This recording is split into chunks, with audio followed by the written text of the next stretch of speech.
How are we everyone? My name is Max and I'm a Myprotein personal trainer. Today we're going to talk about DOMS, what they are and how to reduce them.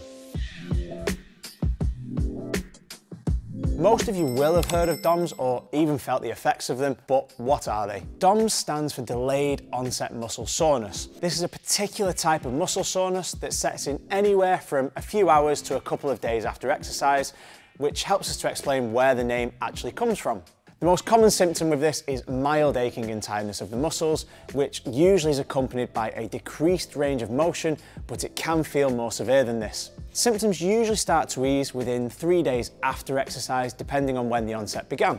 Delayed onset muscle soreness is usually caused by us doing exercise which is much higher in volume or much more intense than we would normally do, therefore causing more tears or more damage to our muscles than what our body is normally accustomed to. So, does this mean they are bad for you?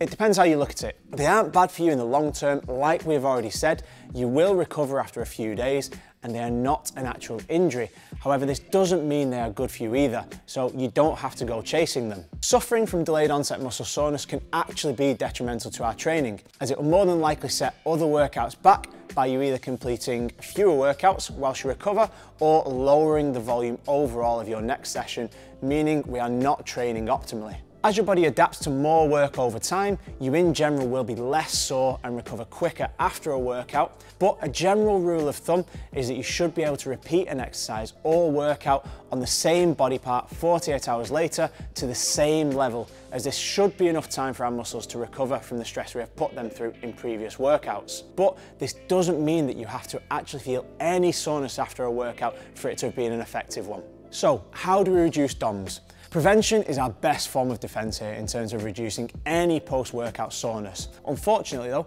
simply stretching before and after a workout isn't the answer here, as studies suggest it has very little impact on the effect of DOMS. But that doesn't mean you should skip your warm-ups and cool-downs, as you should definitely be preparing your body properly before you train. Nutrition is a big factor to consider, and with my clients I focus mainly on 2 points. 1, carbs are not the devil. They are fuel for our body and key in making sure our body is prepped for exercise. 2, ensuring protein intake is high enough.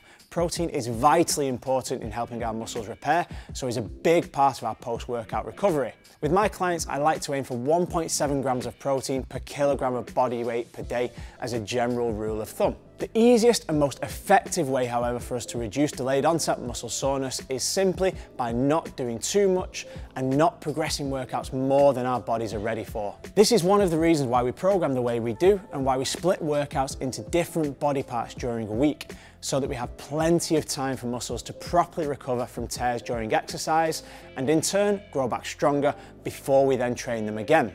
If we attempt to train a muscle group that is still suffering from DOMS, we are in effect just tearing it further before it has actually had chance to repair itself and to have grown back bigger and stronger, hindering our improvements and then also further delaying the effect of any soreness we are experiencing. If we do train full body when we exercise, then it is better to aim for at least a day's rest between workouts so that we can maximize the results we achieve. Okay everyone, that covers our points on DOMS today. Thank you for joining me. Make sure you all like and subscribe to the Myprotein channel, and I will see you all next time.